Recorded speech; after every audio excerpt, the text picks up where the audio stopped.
Hello, everybody. My name is Jones Apao from Ghana in the west part of Africa. And after watching the recorded version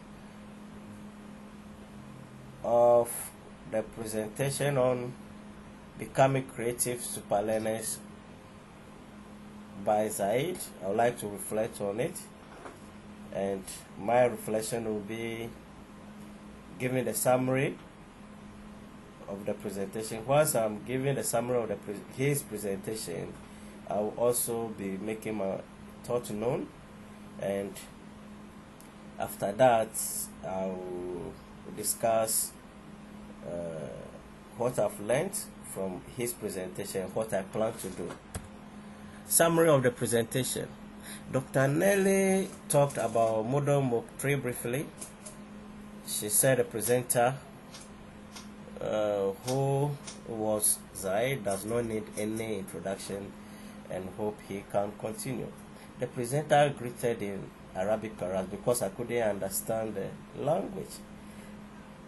The presenter thanked Dr. Nelly and said he was going to speak on the topic becoming creative superlearners.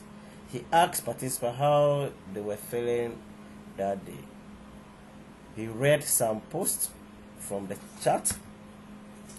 He also asked what will be future learning methods in about 5 years or 6 years time.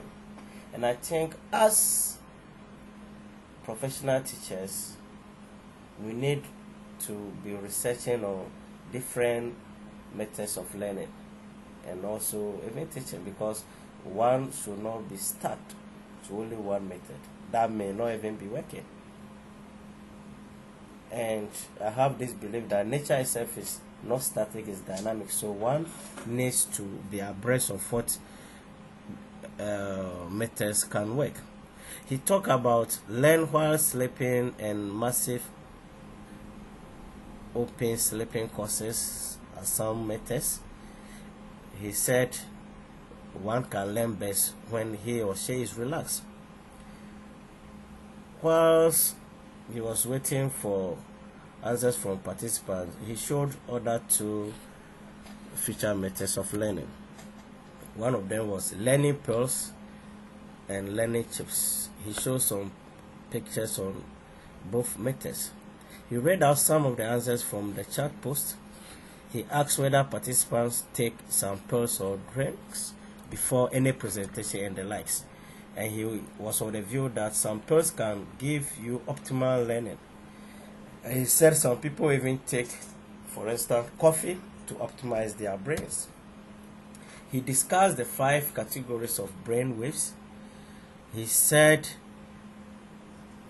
he has some activities that one can undertake to optimize the brain, and one of them was the super brain yoga, and asked some of the participants how many of them have ever practiced that.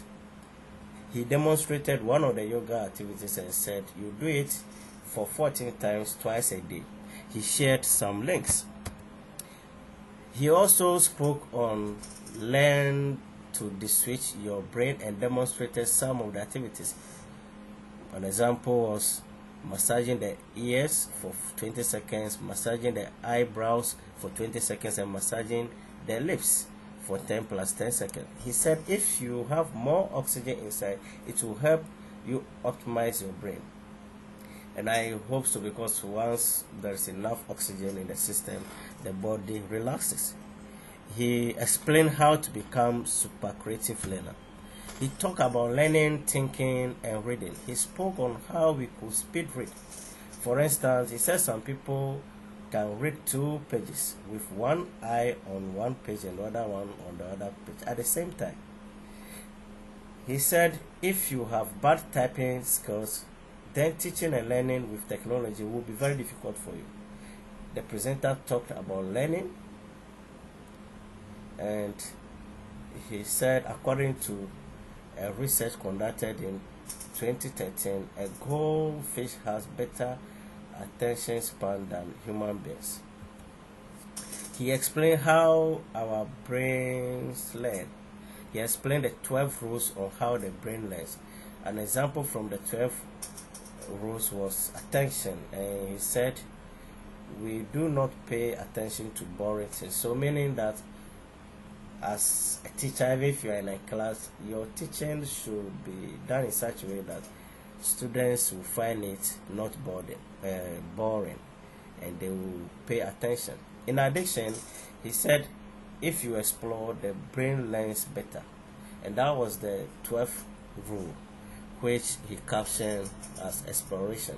The presenter spoke about brain design learning to stimulate the brain and maximize the student's potential. He also asked this question: how can we use technology to transform learning? He said learning can or could be transformed without technology, but technology helps to have many options.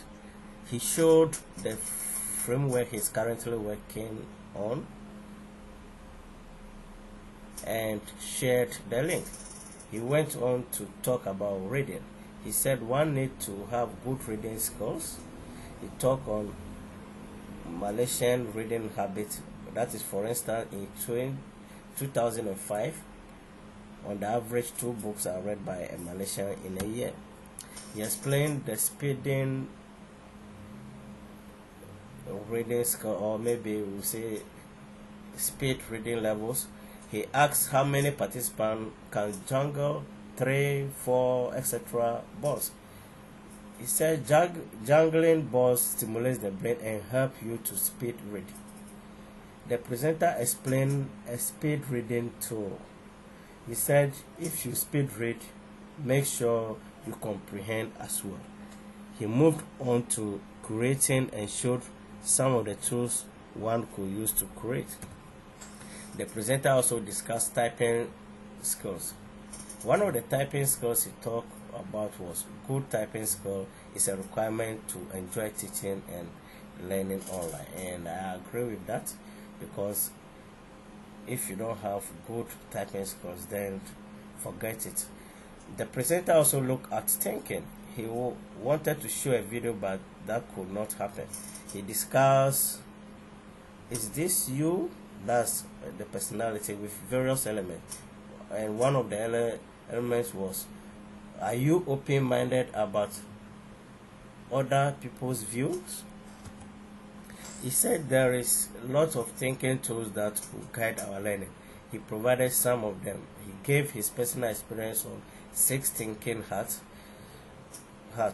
The presenter went through an activity on can MOOC replace face-to-face courses at the university level programs, and asked what the participants think about that. For example, he was asking what their thinking is all about based on the 6 thinking hats. He spoke about the benefits of using the 6 thinking hats. He showed some examples how to sequence 6 thinking hats. He said he said there will be episode 3. That's, he couldn't present all on this presentation, so he said there will be episode 3, which was not covered in this presentation. He said skills could be nurtured. Dr. Nelly then showed up and showed roses to the presenter and later thanked the presenter. The presentation ended on some little discussion on model, and Dr. Nelly said the questions that participants will ask will be on the course feed when the presenter asked whether there were any questions. So briefly, that was the summary of the presentation. Now, what I learned that the brain can or could be activated through many ways so that one can become a super learner. I also learned to be a good online teacher, you have to improve upon some skills such as reading, typing, learning, curating, etc. Then finally, what I plan to do: 1. I will adopt some of the techniques that the presenter took participants through so that I can optimize my brain power. I will teach my colleague lecturers and my students how to reactivate the brain so that they will be comfortable in the online classroom. Thanks for watching this